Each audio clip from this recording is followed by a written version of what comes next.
3 classes, but I was getting taken to support. She didn't get those shows instead of up right into AMPs because AMPs are way harder stuff like that.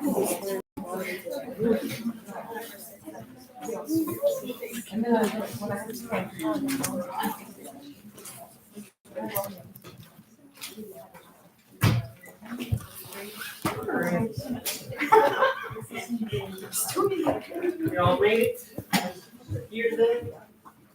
Anybody here who was not here this morning?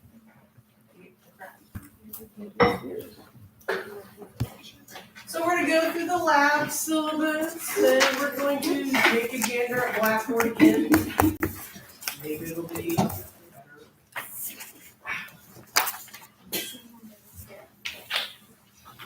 And I highly suggest putting in a back door. So you don't have to sign in to connect, and then 5 seconds later, have to dual get into Blackboard.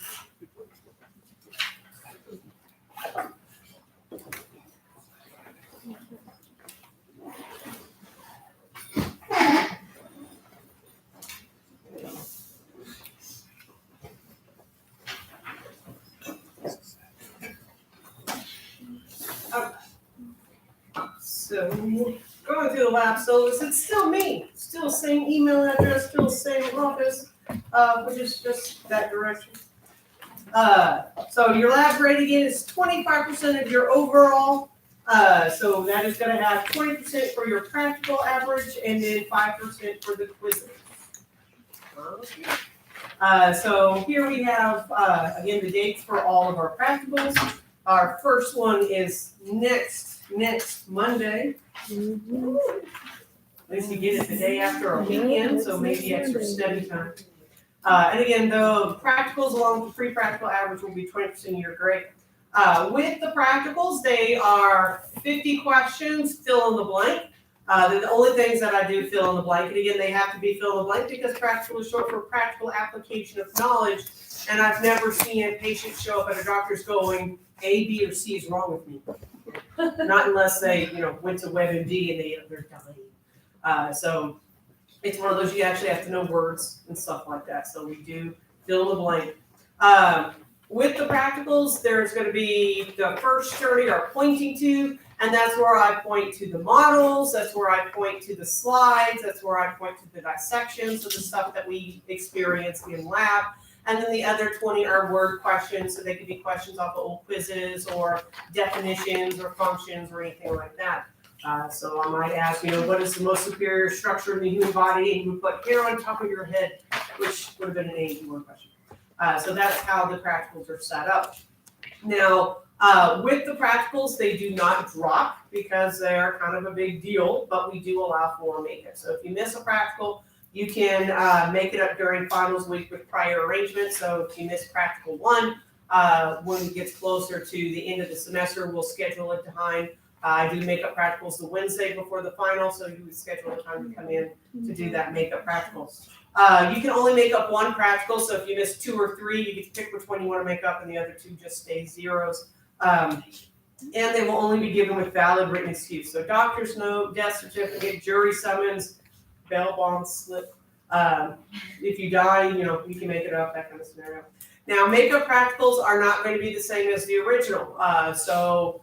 Again, the original is 50 questions, fill in the blank. It might be 10. It might be 20 questions. It might be an essay. I might ask you to draw me the blood flow through the heart. I don't know. It's whatever hits my brain at the time. So I highly suggest not missing the practicals. Plus, if you miss practical 1, that means you're going to have to try to remember things we're learning this week in May. Okay, so you may have already forgotten eyes by then. So it's going to be one of those I highly suggest not missing. Now, we do have 4 pre-practical assignments. So I'm trying something out with pre-practicals. So pre-practicals will be, just like the name says, before the practicals. We have 2 days before the practicals to complete them. If they hit on a weekend, you usually end up with an extra day. So with the pre-practicals, they're usually going to be about 20 to 25 questions. They're going to be pictures, again, pictures of the models, pictures of the dissections, some of the slides, or the anatomage guy, because everybody loves Victor. and it'll just be the same thing as fill in the blank where what is the yellow arrow pointing to, or what is the blue blood vessel? Those kind of scenarios. Those are also fill in the blank, and they are going to be timed, so you'll have 20 minutes to complete them. So when you do the pre-practicals, again, if it opens on Friday, you have from Friday until Sunday. You can do it at any point during that time. I highly suggest having a reliable computer, because if it takes a long time for your computer to load images or anything like that, that's just going to slow you down, and it's timed. And again, make sure you have good internet access and people leave you alone. Walk your kids in the closet. But make sure they have something to distract them for at least 20 minutes so you can get that done. Now, when you do the pre-practicals, all 4 of the pre-practicals do average to be a 5th practical grade. So if you do really poorly on one, it doesn't mean that you're going to do spectacular for the whole thing, because if you do well on the other 3, it'll balance out. And they're kind of a way to help gauge. So if you take the pre-practical and you make a 20, you're not ready for the real thing. You should study more or do something to help you prepare better for the practical that's upcoming. Now, with the pre-practical, because they are Blackboard is very, if I don't put in the answer just as it's typed as the answer, it's not going to count correct. So if you switch your I's and your E's, or you put L-T instead of left, it's going to count it as wrong. So I always go back through the pre-practicals and adjust for grading because of spelling issues. Because in order for it to understand a spelling error, I have to put every possible spelling error known to man.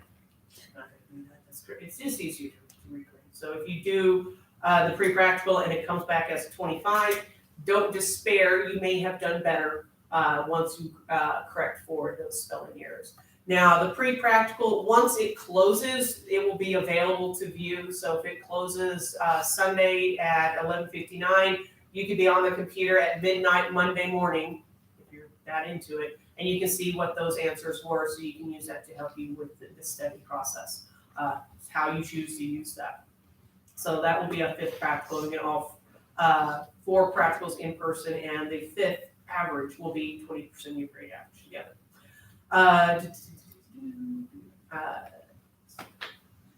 Okay, quizzes. There's a total of 9 in-class quizzes and safety quiz and all that kind of fun stuff. That will be average to be 5%. Quizzes, again, do not get a makeup because they get a drop. So your lowest one goes away and everybody else averages together. The quizzes are going to cover the material that we're working on. So quiz 1 is going to cover eyes and ears, because that's what we're working on up until quiz 1. Quiz 2 is going to be blood, because that's what we'll be working on. And then, of course, when we get down to practical 1, it's going to cover everything we've covered. So eyes, ears, blood, and heart. After we have that practical 1, any of that information is gone. I'm not going to bring out an eyeball ever again or the heart ever again. We'll move on from that one. So each of those are self-contained little units. So if you don't do well on practical 1, it doesn't doom you for practical 2, because it's different stuff on practical 2. Once we've had a quiz over it, you're not going to see that material again until the practical. So they don't build on each other. So you don't have to worry about, I missed it on quiz 1, it's going to hose me for quiz 2. They're not going to be related to each other. Quizzes are 10 questions multiple choice. They are given at the beginning of the class time, and I will put the schedule on the board in a few that will show when the quizzes are. So if we have a quiz, we'll come in that day, 10:30, take the quiz. Once everyone has completed and turned it in, we'll go over the quiz, and then we'll move on to the next set of content.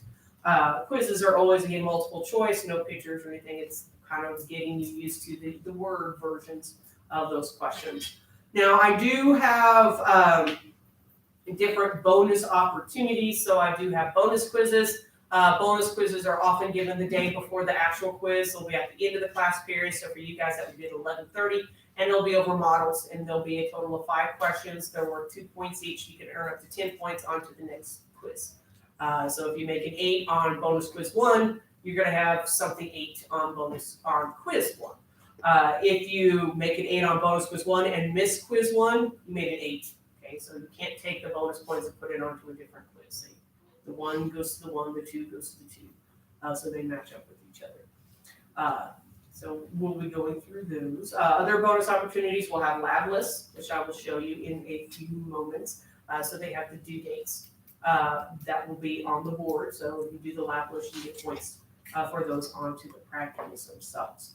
Handouts, there's already handouts online. That just makes life easier so you have them to begin with. Anything that's in the handout, anything I write up on the board can end up on a quiz, on a practical. Once you've been presented the material in this room, it can be quizzable, it can be on a practical. So I had one poor student, sometimes they don't always check in mentally. Halfway through the semester of writing stuff on the board. She's like, do I need to write any of that stuff? Oh No, you don't have to take tests, you don't have to take quizzes, you don't have to pass. It's all up to you. So if I take the time to write it on the board, it's probably something that could be on a quiz or a practical. If it's a handout, it could be on a quiz or a practical. So any material presented in this room is going to be testable, quizzable. So you're responsible for any and all things. Keys to success, always read the lab exercises before we start. That way you have an idea of what's going on. If there's a dissection, you'll know how to proceed or kind of have a clue what's happening. I don't expect it the first day because it's the first day, but do read ahead. That way we don't spend a lot of time on reading during lab. If you can do that at home, your books are mobile. That's kind of a nifty thing. You take them home, take them out of your car, read them, study, that kind of stuff. So it's easier to read ahead of time so you can concentrate in lab on the stuff that's going to be on the practicals, like the models or the slides. I do not have pictures on my practicals. I know some teachers, they give you the pictures from the book, and it's like, wow, that's like teaching a parrot Shakespeare and claiming the parrot is smart. No, you just memorize the picture, you don't know anything.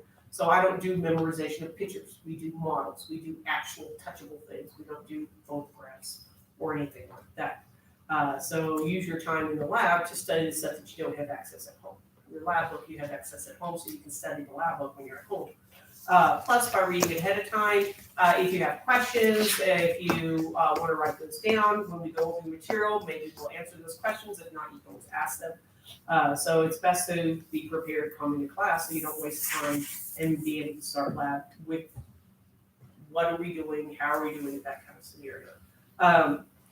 The questions that are a part of the lab book.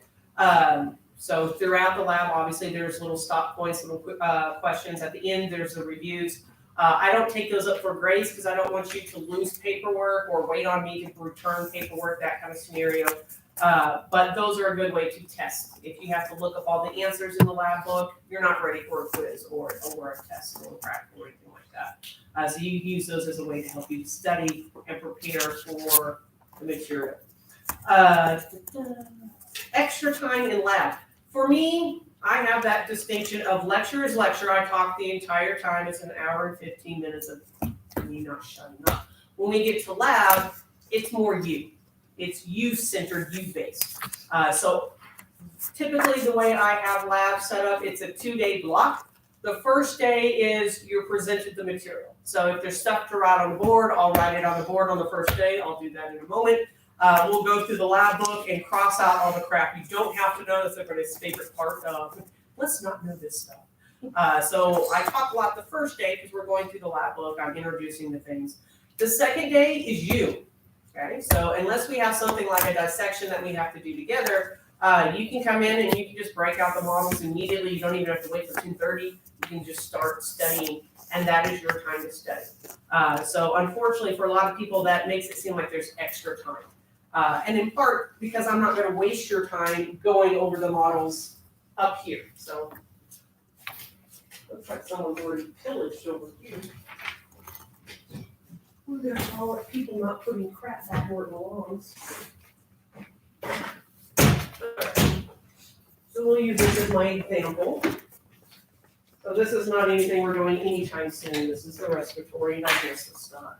But we have this model. This one's fun, it swallows. I'm sure that the answer for that. So I could point to everything on this model up here, and I can go, this is your external layers, this is going to be your superior nasal concha, middle nasal concha, inferior nasal concha, this would be opening to the eustachian tube, naso, pharynx, oral pharynx. Who can see what the hell I'm pointing to? Right? Maybe 2 people in front of me. Okay, that's a waste of your time, me going over this in front of you, because you probably can't see what I'm doing. Plus, I don't know your history. Maybe you work in an ear, nose, and throat specialist's office, and there's a picture of this in front of your desk, and you see this every day. So you don't need to spend 20 minutes going over this model because you already played with it another one, right? The other person may be like, and they need 40 minutes on this model. So I don't want to spend too much time on it and lose half of the people because they're bored and can't see what they're doing. And I don't want to spend too little on it because somebody may need more time. So models are more of a you thing. So if you want me to go over that model, I will do that. That is my job because you paid for me to be here. I like the book, but cheaper. But I'm more interactive. You don't have to like pass it over if you need. If you want me to point to all the stuff on this model, I'll do that. It makes more sense to do a table side than it does up here. Because at the table, it's easier to see if there's only like, this small area. And of course, you're mobile. If I'm going over the model at this table and you want to see that model, you can toodle over here and watch that kind of stuff. Or you can be like, I don't need that, and toodle over there, whatever makes you happy. You can take pictures of everything you see in class. Some people like to take pictures and then print them and put them in the little plastic sleeves and get dry erase markers and practice labeling on them, or they make note cards or flashcards, or PowerPoint, whatever makes you happy. You can take videos of the models, me pointing to all the models if you want to do that, and you want to hear my voice at home to terrify your neighbors. It's okay. I do ask if you're listening to it in class to have headphones on, because it gets really weird hearing 30 of me in a room. Trust me, I know this is horrible. So again, you can do videos of the models, you can do pictures of the models, whatever helps you to learn legally the models. Okay? But again, it's better at the table side than it is up front. Because I don't do a whole lot up front, there's a lot of people like, oh, there's extra time, oh, I'll just leave. It's like, okay, see you next semester. So you're gonna get out of it what you put into it. So if you spend 5 minutes on the models and you leave class at 10:45, you wasted your money and your time, and you'll come back for AAP2 again because you won't pass. So utilize your time to help you to study. So if you need to study this model, study that model. If that model you're done with, move to the next model. Some days there's going to be models where you'll be studying them intensely because there's like 50,000 questions off of that one model. Other times there's going to be 50,000 models with a couple of questions on each one. So there's plenty of stuff to do while you're in the room. So again, don't let the extra time fool you. That's there because you need it. So if I give you 2 days to study a model, don't think, wow, this is a waste. It's like, no, that means that model is intense and you need the 2 days just to try to capture some of that information. Okay? Because we do have some models that you're going to study for a week and then you're going to be like, damn, I need more time with this model. Okay, because you're staying at home, that kind of scenario. So use your extra time to your advantage to study the slides you need to study the models you need to, that kind of scenario. So don't take it as a, oh, easy day, I get to leave early. Okay, you can, but we're probably going to fail too. Okay, so you paid for me to be here and to be away from whatever's keeping you from not being here. Right? Right. So you don't have to go to work right now. No one's going to ask you, have you done this right? So use your extra time the best you can, because again, models and slides and stuff like that you don't have at home. That's the only time you get to see them, unless you go to the study center and see them there. So use your extra time to learn the material, because it's not really extra. If I give you 2 hours to do it, you're going to need 2 hours minimum to do it. Okay? So use your time. If you have questions about lab material, grading policies, anything else that pertains to the lab, feel free to ask me. You can ask me to my face. Okay? If you don't want to talk to my face in the room, you can talk to my face out of the room. If I'm just that terrifying, you can email me. Again, to be patient. If you email me Friday afternoon, I may not answer you fast. Okay, I will. I've got issues. But if you email me like midnight on Friday, I hate you because my phone will ding. And then I won't answer right away because it will not be nice if I answer after certain hours. But I will answer as soon as you can because I don't like the little numbers on my phone that tell me I have notifications. Anybody else have that issue? It's like, there's a red one, I must get rid of it. Etsy's so hard. It's like, what is the one? I just want you off. Anywho, so I'll answer as soon as I can. Definitely by the next time you see me. You can always stop by my office. Office hours are posted. If you need to schedule time outside of office hours, if I'm in the room, if the door is open, I'm available. If I'm not in my office and my door is open, I'm in the bathroom. Give me a few minutes, I'll come back. So I work, that kind of stuff. Lab schedule, there it is. So 17th through the 19th is eyes and ears. Technically 17th is all the syllabus funness, and then eyes and ears on 18 and 19. And then we'll have blood, then we'll have heart, then we'll have a review, and then we'll have a practical one. And then we erase everything that we've learned and start over on blood vessels and move our way through. On some of those review days, again, we will also take time to go visit the Anatomage lab to see the blood vessels or see the stuff, so we can, study for that pre-practical. Because some of those Anatomage images pop up on those pre-practicals. Okay. Questions about yield syllabus? Do we get more time than AP1 in that little VR room? And with Victor, more time with Victor? Yeah. And Victoria's joke? Because Victor doesn't have uterus, right? Mm-hmm. The answer is right, he doesn't. We'll have those scheduled review times. If it's available and we want to go down there and we have time, we'll try. Okay. So the thing with the Anatomage is everybody's using it. So you'll have 4 labs going, any of us could be using it at that time. In theory, it's popular. That's what they tell us. But we can try to go down a little bit more. With practical one, it's only going to be the heart because honestly, his eyes suck. It's like, look, there's an eye. Look, I cut it in half. What? It's dark. Oh, because vitreous humor goes kind of gray when you die. So you can't see anything cool with his eyeballs. Okay. I don't know. But we'll try. Any other questions? Okay, so look at that. It's Blackboard. So if you haven't seen it, there it is. There you go. I have too much crap on this screen. They won't let me get rid of it. So this is where you spend most of your time. Course syllabus if you need a full one. Resources. The surviving science, again, that is a little VidGrid thing. I used to give a seminar at the beginning of the semester about how to survive.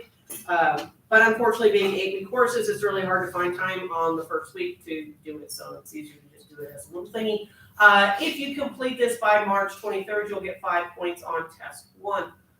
So feel free to do that. Academic websites, so some of these are fun. You get different study sites from, this is a publisher, not ours, but a different one. You sneak in, at Anatomy Arcade, all kinds of fun stuff for things. If you find a link and it's not viable anymore, please let me know. Sometimes the links go down, and for whatever reason, they usually get bought up by Chinese porn. I had one student, she's like, did you want us to watch porn? I'm like, what? I had a link, it went straight to Chinese porn. Like, my God. it is A&P too, but no. We're just gonna say no. So I'll kid it if it's not working. There's different resources available, so you can watch this video. Now the locations are all different because they keep changing where everything's located. But we do have lots of resources. That's a nice handout if you haven't had medical terminology, so prefixes, suffixes, root words, if that helps you out. Common assessment, don't look at it. We'll do that later. Then, of course, we've got our lecture stuff. So in theory, we can see our notes, which may or may not be visible. It's preparing still. So I downloaded something from this syllabus that I thought was for the eyes and ears, and it popped up with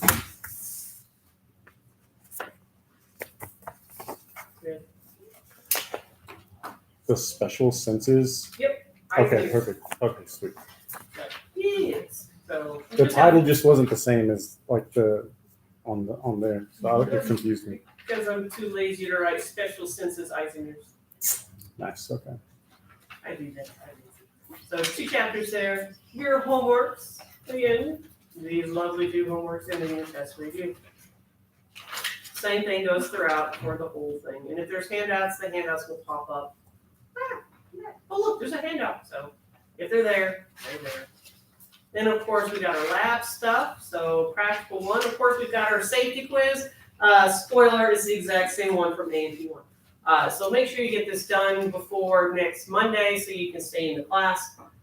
So that's March 24th. And you can do it as many times as you want. Easy 100 does count as a grade, so might as well have an easy 100. So the safety quiz isn't the same thing as that first one? No, this Okay. this one is the one that says like if you catch yourself, what you should do in lab. Okay. Lab videos, again, these are optional. So back in the day when we had the COVID, everything was online and I had to make a ton of videos, which was really annoying because my internet sucks at home. So I was making videos late at night so you couldn't hear my kids in the background, and then I would come park in the parking lot. Best internet's in the police parking lot, and I would upload them sitting in the parking lot, all creepy stuff. So they're still there in case you want to view them. If you watch the lab videos, they do count as a quiz grade. So obviously you can earn 4 quiz grades by just watching these videos. There's way more lab videos than in-class quizzes. So it's a good way to boost your quiz average and do something crazy like study the material and all that stuff. Right? Now, because the way VidGrid works, each time you watch it, it erases your previous. So if you watch it, you make an 80, you go to watch it again, and your kid throws up on you or something, and then you make a 20, the 20 goes in the grade book. So what I would highly suggest is write down the questions. Feel free to look up the answers. If you make that 100, then if you want to watch it again for study purposes, you already have the questions and the answers, and you just keep making them to pass the grade. Lab safety rules, in case you want a paper document, that's like the safety quiz. Lists. So I do lists again as bonus. So what you would do is you would print this guy off or download it into your Word document, depends on how you feel about writing. So these are all the things we need to know. So this is the I model and all the things that I could point to on the I model, unless it says not on model. Then it's, guess what, not on the model. Word question. And of course, if there's stuff underneath that, you would have to know what the ganglion layer is, the bipolar layer, the photoreceptive layer, all those kind of things. So each list is worth a point. So you've got an eye list, that is a point, and an ear list, that is a point. So you can fill this out again, you can print it out, or if you save it to Word, you can type it and your boxes will get bigger, whatever makes you happy. So the lists are points that you can earn onto the practical. So there's a good chance to learn,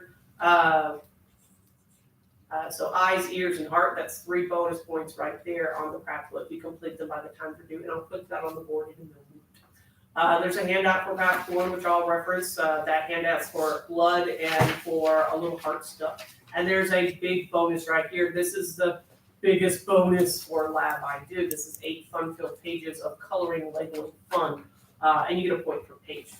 So if you do just the bonus, you're gonna want anything you can get. And then of course the review to kind of help out. And there's your pre-practical. It's locked down, so you can't see it yet until it appears magically at Friday. Yeah, Friday morning. Oh, should be Friday morning For what? for that. Safety. There we go. So it'll magically appear Friday morning at, well, actually Thursday night at 11:59, which is Friday morning at midnight. And then of course we'll have all weekend until the 30th. Is that the first practical you said? So pre-practical. Pre-practical. So you'll have all weekend next weekend. Don't wait until the end, because again, it will cut you off if it's in the middle. So if you started at 11:55, good luck. And again, it is time for 20 minutes. And we'll see that for all the practicals. There'll be videos, there'll be handouts, there'll be some lists, that kind of fun jazz. When we get tests will magically appear here. There's nothing there because you haven't had a test yet. Okay, so once we take test one will magically upload when I do it the next day. When it's available. And of course, bonuses, which I pretend don't exist until it's time for them. Any questions about this so far? Announcements. Look at this. Full step. Now you got an announcement. So this gives you the ID for the class. Ignore this 2024 fund. It's the same thing. So if you need if you have the e-text and you have to have a course to register to, you would use that as your course. And again, I don't do anything required by the publisher. You just have to enter the course so you can see your e-text because the publisher's stupid. You buy a book that you can't actually touch because it's an ebook, and then you have to sign up for a class to see your ebook that you already paid for. So last semester, I tried to get into this, and it just took me to some weird website, and I never actually figured out how to go into the actual book. Yeah, it's a long drawn out process. You have to go to the Pearson site and you have to like register as a Pearson site. And then you go to get to your textbook and then it tells you your course code, wanting a course code, and you have to put your course code in. And then they get you to a different screen and there's like a tiny box obscured in the middle of nowhere that says, click here for your book. That you have to find and click there for your book. They don't make it easy. They did make it easy one time. Students found everything properly and then they immediately changed their website. So if you go in and you can't get to your book, either ask somebody who's already done it to get in or check with the publisher. Because you should be able to get to it. It's probably just an obscure little button. Like the last time I tried to get onto it in spring one, it was like, click the ebook. Oh, click the ebook. Click the ebook. It's like, how many times do I got to click the ebook to get to the freaking ebook? And then it finally gave me the ebook. You're like, wow, 5 clicks in. It's not user friendly. Don't blame me. The bookstore says you will have ebooks, and we're all like, we want real books. Bookstore's like, no, we want ebooks. It's cheaper for us. It's like, oh, good. Let's handicap our students to make your life easier. Bookstore. Why are you a bookstore if you don't sell books? Nobody asks me these questions. So, discussions, nobody cares. Great book. That's where you're going to be hanging out. Oh, someone's already done that. Hey, look at that. Oh, look, someone's already messaged me. I answered it. Well, look at it. Okay. So what you really care about is content, announcements if they happen, and your grade book so you can track your grades. Everything else is kind of nice. Questions about what your online life looks like? Yes. So for the ebook, like mine is still showing that I have enough figures. Is that okay? Like I can access it? Yep. Yep. Yeah, as long as you can get to your ebook. Again, I don't do any required publisher crap. So as long as you can get to your ebook, I don't care who doorway you go through. Okay. So if you've still got your ebook from your A&P one, just keep using your ebook from your A&P. Unless your teacher kills that class. And then...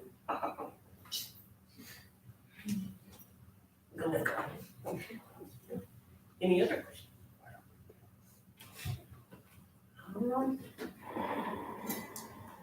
This is why I didn't have roller chairs for so long, because we would play with them.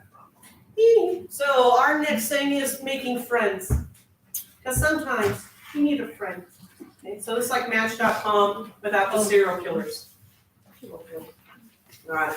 So again, sometimes you need a buddy, you know, I miss whatever I miss, or hey, when you together and study, that kind of thing.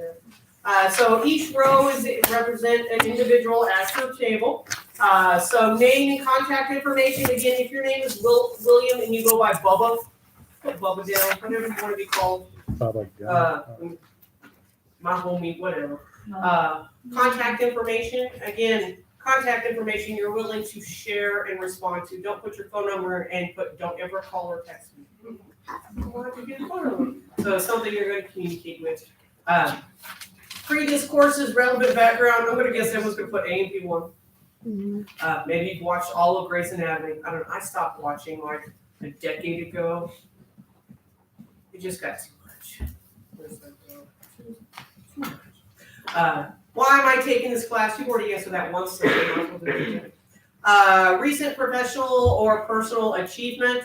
Again, keep it rated G. If you've got a friends only page that just, I don't know. Oh, what? Exactly. No. But you know, things that you might want to share with your new friends that are rated G. Things you like to talk about. This is where you warn people what you like to talk about. So if you're one of those people and you think your pets are your children, You need to tell people that, because if you're like, oh my gosh, my baby's home alone, I hope he doesn't eat out of the trash can. Tell your baby's a German Shepherd and not a 4-year-old. That's basically the same thing. I have a German Shepherd. He's basically a 3-year-old. Mine's going through the I don't have to listen to you stage because he's 10 months. I just get the come. Oh, don't you duck your head at me. I'm going to have to punch somebody. Anywho, more people. I like to talk about movie references. Look at that. I double tapped that twice already today. It's going to keep going. Food references because I like to eat. They'll make more sense when we get to the digestive system, which is my favorite chapter in AP2 because I like to eat. Okay, so 4 people. The teams, you tend to be a whatever. That doesn't really matter because we don't make you work in groups. But again, there's those people that the leaders. There's the people that like to schedule everything. They got 5 apps on their phone with calendars on them. Those people. And then there are those ones that show up the day the project's due. Going, what did I miss? Everybody hates you. Just gonna let that one out. So you don't really have to deal with that if you don't want to. So you can spend a few moments talking to the people at your table. If you don't want to talk to anybody, I'm not going to make you. You can just do the fill out and shift to the left, and then fill out the next one and just keep on. That way you don't have to make it. So, okay, so these are for the people at our table. Yes, you're mobile. If you want to have other people's things, Okay. I thought you can talk to more than just one person. Be like, hey, this is my chart in a non-creepy setting. Right. While you're doing that, making friends, I'm going to put some stuff on the board, and then we'll come back.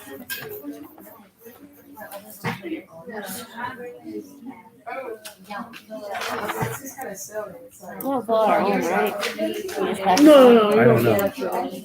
Okay, we refill it out.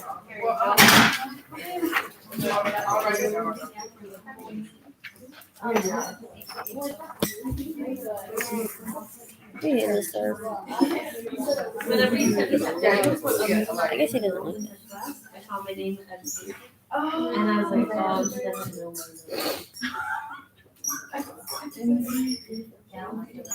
I'm just gonna put blackboard. Well, I just don't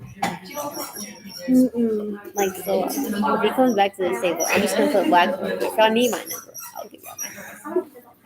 Yeah, in AP1 the table I was sitting at, we created a little group chat so we can chat and see what we missed and all that type of stuff. It really helped actually. I took a lot of classes and didn't even finish them. That's what's crazy. Recent personal or professional achievement.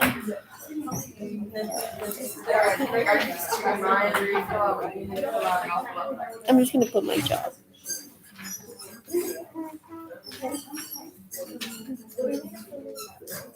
don't know why I always get the first one.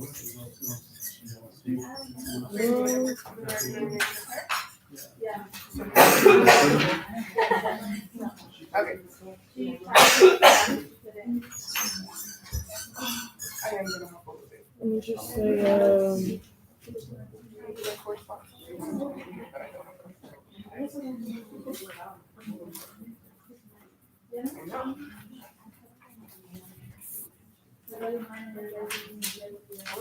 I'm finna take a picture of that too. I'm gonna definitely need it. No, I never know her something.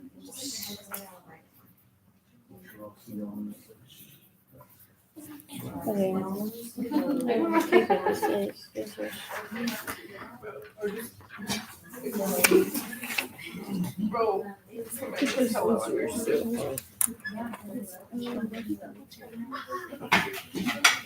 No, this one is. Okay, yeah.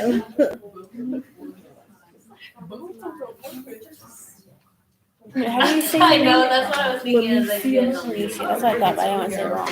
Yeah, it's kind of weird.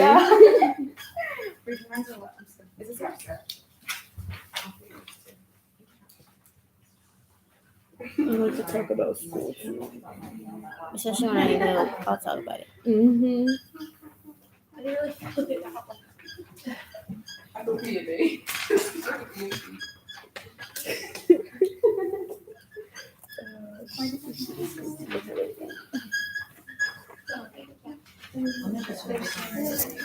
Yeah. You wanna fill out yours? You wanna fill out mine?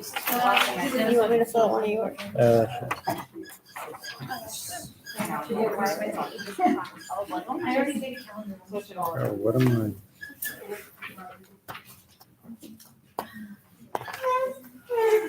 Yeah, I don't know why. This is not what I was supposed to do.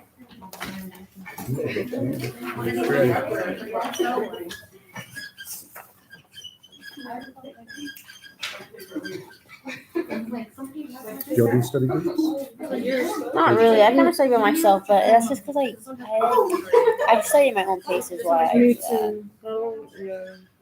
I mean, but like Takes me a little longer if than we're in everybody class else. and I have a question, I'll ask like my table the question. But You don't like your own. besides that, The only I reason I don't. don't like doing that is because, like, I'm kind of like a slow learner. I like to make sure I understand everything, and everybody else might I be give it to faster her than me. so I So wouldn't have my own I info. study on my own.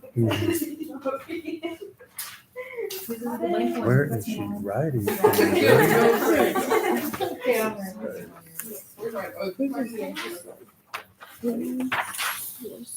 Oh, let me put my name on it. Did she say we're gonna grade for this? Okay. We were not in the same class. Oh yeah, you forgot to fill out mine. My bad. Okay, here, I'll do this to you.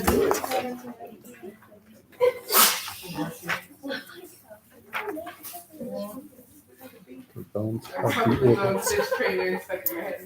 I don't want to get up and go take a picture.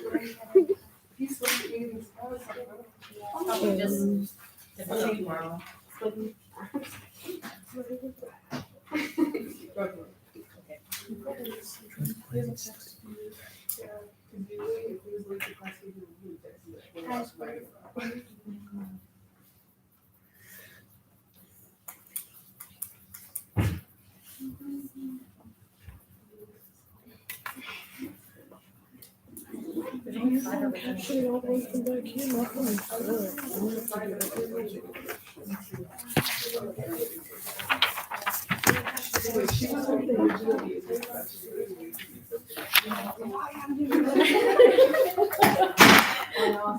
to do Okay, I need that one. Hey. I just been putting Blackboard. Do you know how to message on Blackboard? Okay, I'm just making sure. I don't know if I'm good.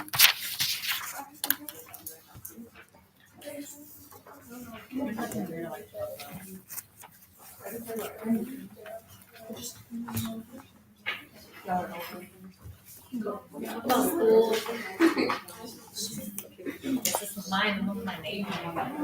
You don't want to trade it. What'd you end up making on the final? Really great. I made a 70.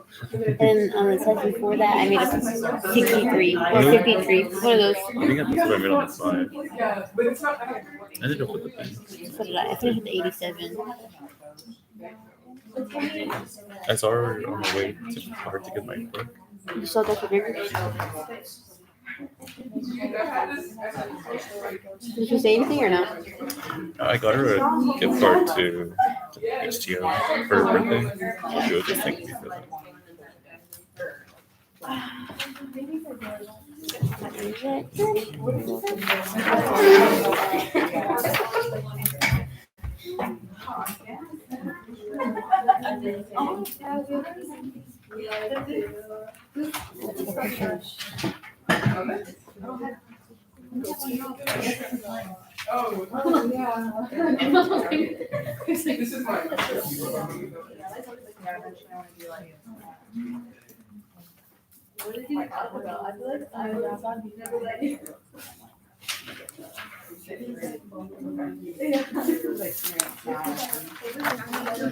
Do you remember?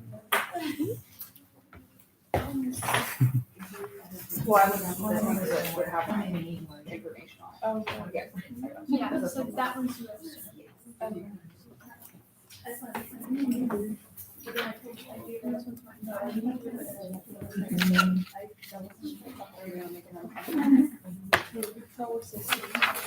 So it's weird because Cece's not in this class. She has a different teacher. Like everybody's here from Dr. Biggers except Cece. Mhm. She's taking an afternoon class, right? Yeah, she don't get out till like 3:45. I was gonna take another 7:30, but I couldn't find one. It was hard. Okay. Can you write your name on my paper? Okay, you were saying, I was waiting for you to kind of get some Well, if you would go to church. free time. I'm just kidding. Wait a minute. Okay. There's no space, but just Yeah, I was like, name and number.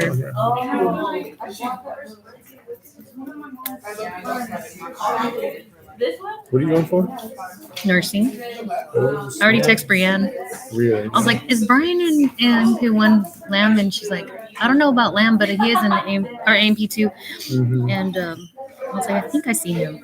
I had her for AMP1. That's the only reason I took her. 'Cause I was like, When did you take AMP1? Or was it a different time? last semester. AP1. Yeah. I had her for like from I think 12 to 3:15. Oh, so you had her after I was already. I had her in the morning this time. It was crazy last semester because I have to like hurry up and my butt to go pick my son up from school. And when I saw this class was open, I was like, "Yep, this is perfect."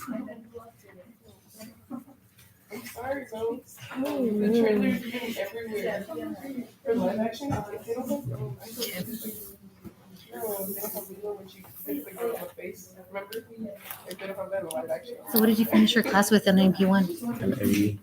Me too. And it was because of the extra 5, because of the 79 point something. Like, so most of the extra credit Y'all stuff made her new best was friend. easy for me, but like all the major stuff, like Talking to people like that. So You can just give it to I me. did put this schedule up on the board for loud. So today we're gonna tiptoe, and then we'll have tomorrow be all eyes and ears. On Wednesday, that is when we'll have bonus quiz 1 over the eyes and ears. I will bring those models tomorrow. And we'll have bonus quiz over the eyes and ears. The eyes and ear list will also be due tomorrow, on Wednesday. For bonus quiz. Thursday, we'll have quiz 1 over eyes and ears, and then we'll be moving on to blood. Monday, we'll have bonus quiz 2 over blood. Tuesday will be quiz 2 over blood, moving on to heart. On Wednesday, we'll have bonus quiz 3 over the heart, and the heart list will be due for full bonus points. Thursday, we will have quiz 3 over the heart. The big heart bonus will be due, and we'll go down to the anatomy watch table and look at the big first heart for a few moments. And then next Friday through Sunday will be pre-practical 1 online. And then next Monday, the 31st of March, will be practical 1 over eyes, ears, blood, and heart. Big got your questions? We'll take stun silences now. We're good. So eyes and ears are over 3 different chapters in the lab book. We have exercise 23, 24, and 25. So exercise 23 is the anatomy and vision. I'm not quite sure why they do this sometimes. So some of them, they'll separate the anatomy and the physiology into 2 separate chapters, like with the eyes. Other chapters, they have them together, like the ears. So starting on page 252 in your lab book, and if you do not have your lab book today, make a friend, bring it tomorrow.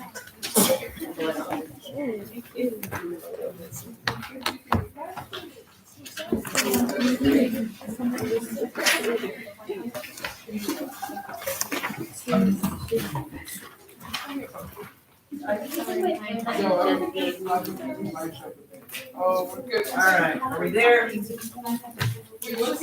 said 252? 352. Oh. So, page 352, figure 23.1 is showing you the eyes with somebody's face. Our eye model does not have a face, so you can ignore 23.1. And then they do have a lovely table that gives you the description and the functions of a lot of stuff.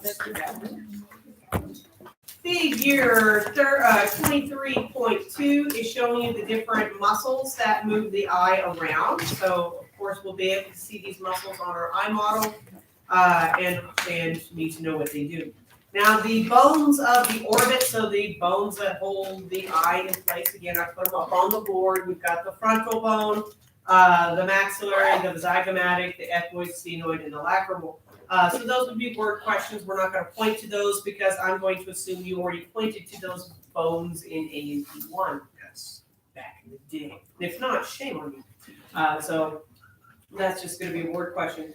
The caruncle, it does point to the caruncle on figure 23.1, even though you don't have to know that figure if you want a visual. The caruncle you can actually feel if you go to the corner of your eye and you push that ball structure, that's the caruncle.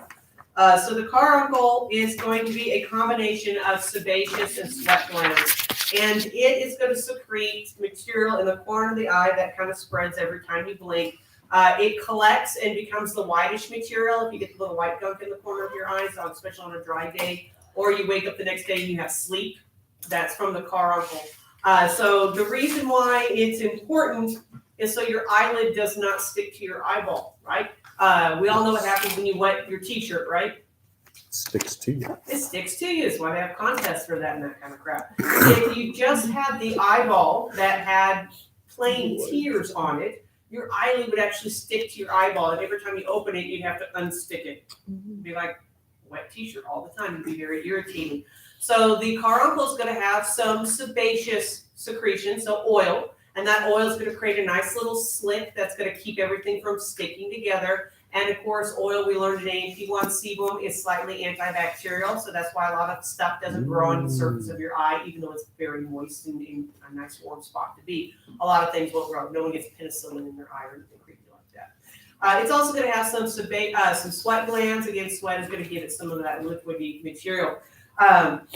So these are going to be very important so we can blink without irritation. This is something you might realize if you cry a whole lot, right? If you've ever had a crying moment, the next day you wake up, your eyes are irritated and they feel really dry. Like, why are they so dry? I've been crying for hours. You're an adult, you can admit it. Crying works sometimes. It's usually bill time.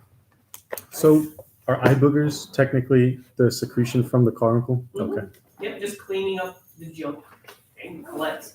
So the reason why your eyes get really red and irritated, feel irritated and dry after crying a lot is because when you cry, tears are basically water, and it washes away all the caruncle secretions, so your eyelid starts sticking to your eyeball, especially during your sleep. And of course, if they stick, it irritates. It causes it to be bloodshot, stuff like that. So that's why your eyes get really red and irritated and puffy when you cry, because you wash away the anti-stick coating the caruncle produces for you.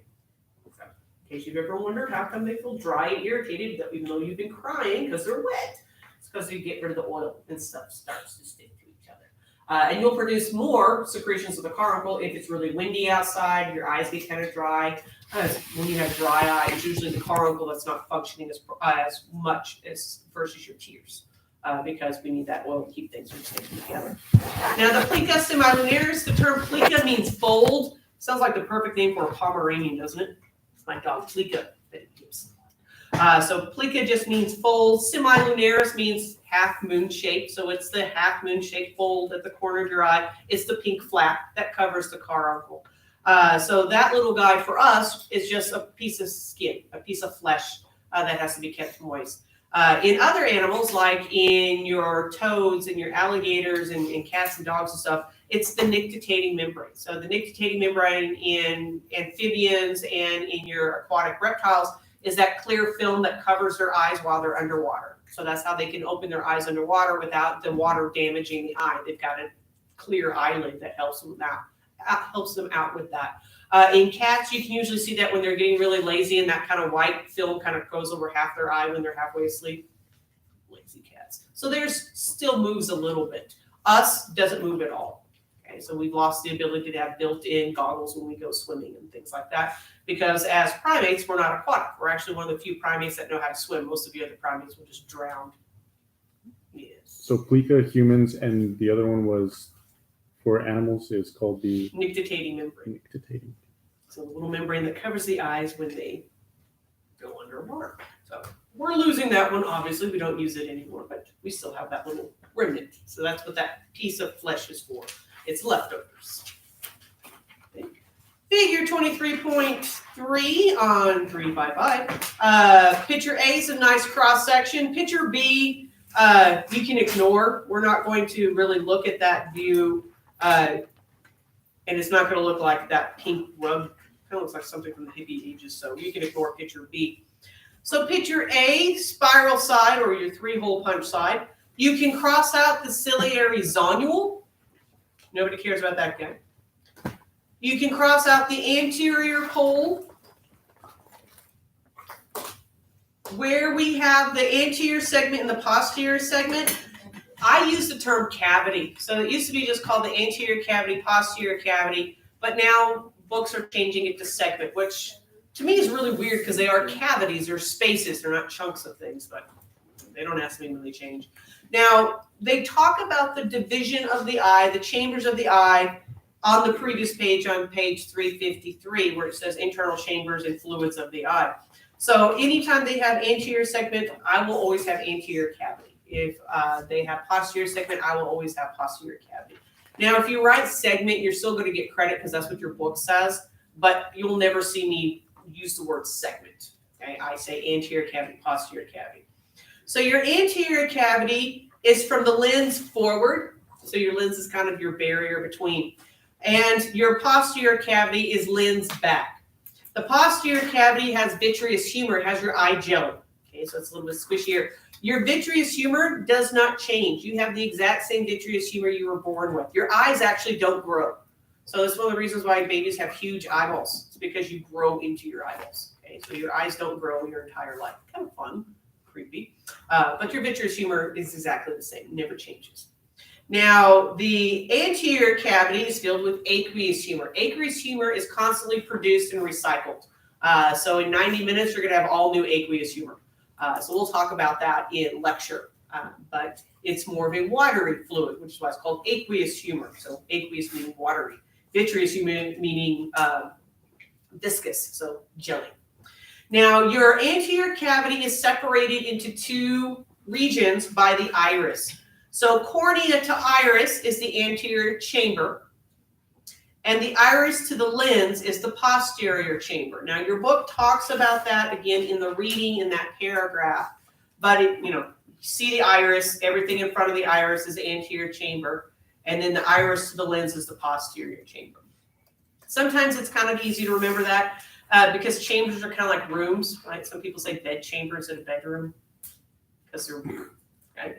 So you've got anterior, posterior chamber inside of the anterior cavity, just like you would have rooms inside your house. Okay. On the other side of the picture, you can cross out the ora serrata. We don't care about that guy. With the macula luta, again, it means yellow spot. We do have to have both of those words because in your ear, there is a macula, which just means the spot in your ear versus the yellow spot of your eye. So if you just put macula, I'm going to assume you're talking about your ear and you won't get credit for the eye. So you do have to have both of those words, macula luta. Now, the macula luta has no rods. It's 100% cones. Okay, so no rods are going to be found in the macula luta. And the fovea centralis, which is the very center of the macula luta, has the highest concentration, highest number of cones. So a whole bunch of them packed in there. So the macula luta has 0 rods. The fovea centralis has the highest number of cones. So I'd be like, this room has the highest number of A&P 2 students compared to the hall. Can you say that again? Macula luta, no rods, 100% cones. Yes. Okay. And fovea centralis, highest number of cones. So they're all packed in there. Crap. Okay? Because that's where our Bestis' vision is located. So we want to have lots of photoreceptive cells.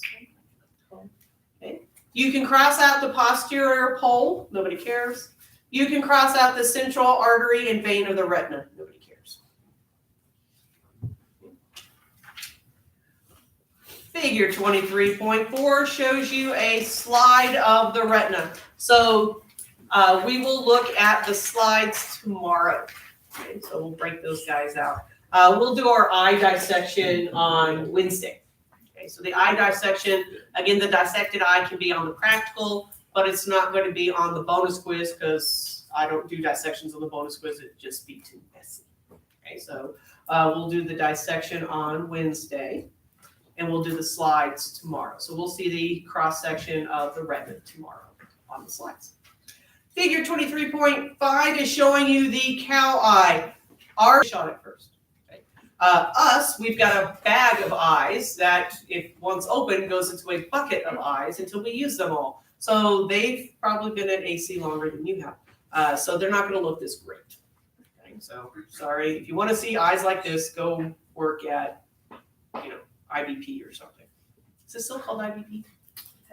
Tyson, whatever. Where they kill the things out by Highland Park or Cactus or any of the other butcher shops. So ours aren't going to be this pretty. It's going to be disturbing. When we look at this, under the retina, the last two words, the tapetum lucidum. The tapetum lucidum is also called the tapetum fibrosum. So this is a structure that you'll see in a lot of animal eyes, but not in humans. So whenever you take a photograph of somebody, what's one of the downsides of using your flash in photography? Yeah, red eye, right? Like we got demons or something. No, that's your retina. So when you see red eye shine in our photographs, that just meant the light from that flash went straight through that hole and illuminated the retina. And that's what your eye doctor does to check your retina, is to make it glow. It's red because of blood vessels. We can't see very well at night. If you were to do that same thing with a dog or a cat or a cow, you get the eye shine, okay? Because they have the tapetum lucidum, and its job is to reflect light so it bounces around and stimulates them more. So that's why your dog and cat. Yep. Where it says retina, the last two words. Okay.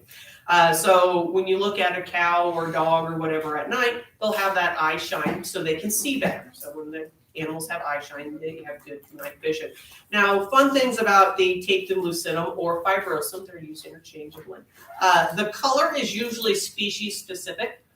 So if you were to be a wildlife biologist, you could actually go spotlighting and you could tell the difference between a mule deer and a white-tailed deer based on the color of the eye shine. Because that's how they do a lot of their deer counts, is they'll just go at night and spotlight and count eye shine to see if, there's a coyote, or there's a dog, there's a cat, there's a cow. They can see all that. And they're going to have slightly different colors for the eye shine. So it's kind of fun that way. Mm-hmm. Another fun fact is spiders also have eye shine. So grass spiders notoriously do. So if you go out at night and it's dark and you use a flashlight, kind of not directly at the ground, but kind of off at an angle, if you see little blue-green lights in the grass, those are spiders looking at you. So you can go spotlight for spiders in your yard if you want to. There's actually a lot of videos on YouTube. There's one that I remember, it's a wolf spider, I believe. A lot of spiders carry their babies with them to help protect them through the first couple of instar stages. So it looks like a spider that's sparkly, and it looks like a little disco light, and then somebody slaps it and the babies run everywhere. Not a good choice. Capture, kill all at once instead of dispersal. But you can eye shine for spiders in case you want to torture people who hate spiders at your house. Okay. Or you can find them.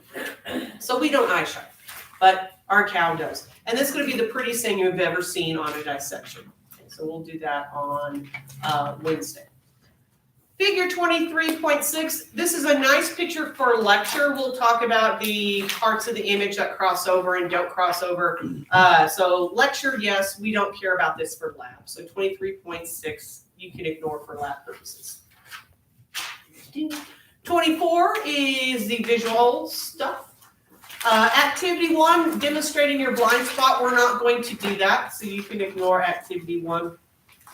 Activity 2 is looking at near point vision and so forth. So 24.2, 24.3, these look vaguely familiar because we just talked about these in lecture. So these are great images, so you can see emmetropia versus hyperopia versus myopia.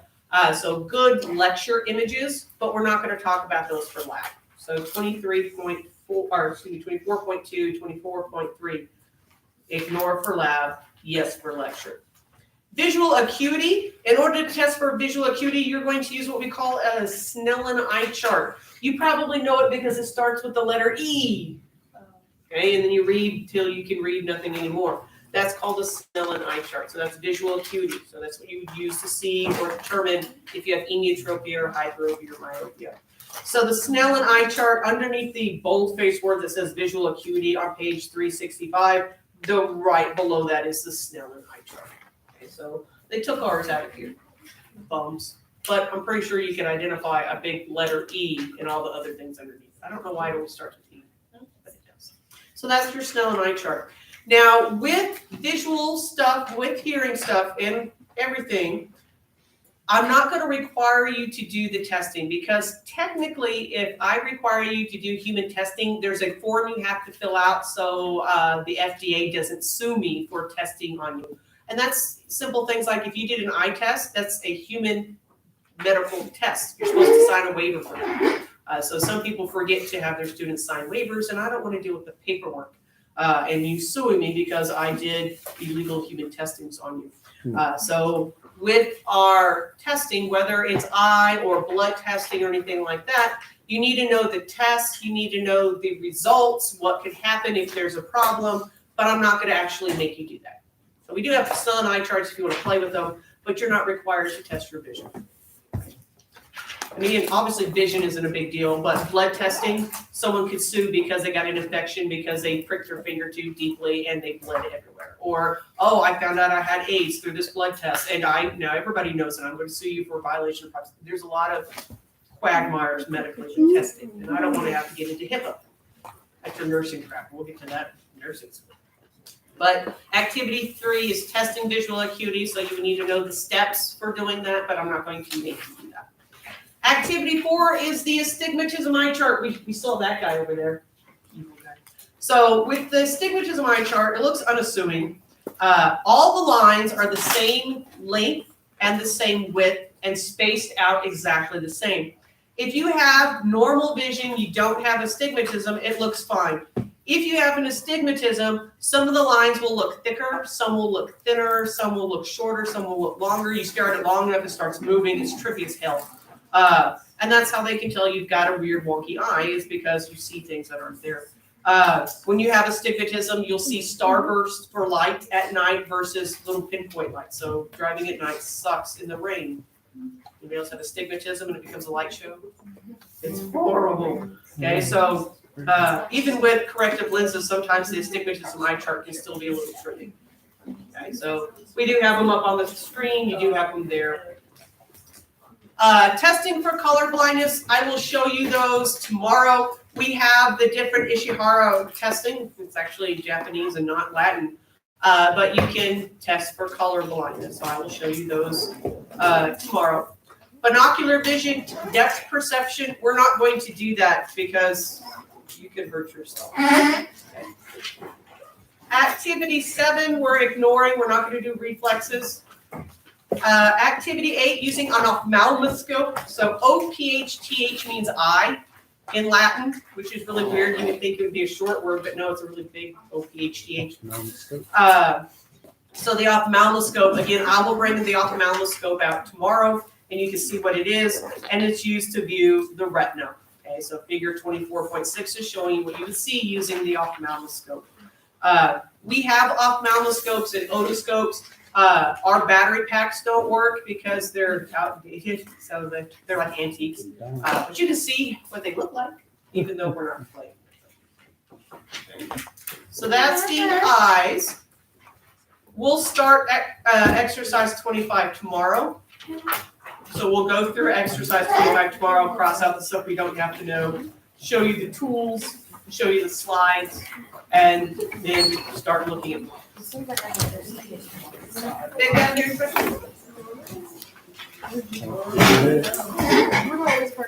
See you tomorrow.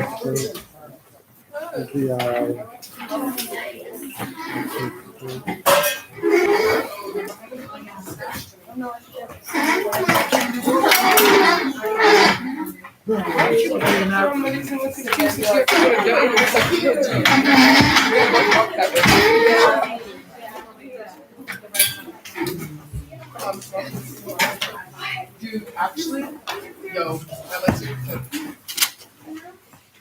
Well, I'm working on right here. But you're not going. Oh, you are going to. Oh, so I was just random. We'll have we have the eye model, ear model.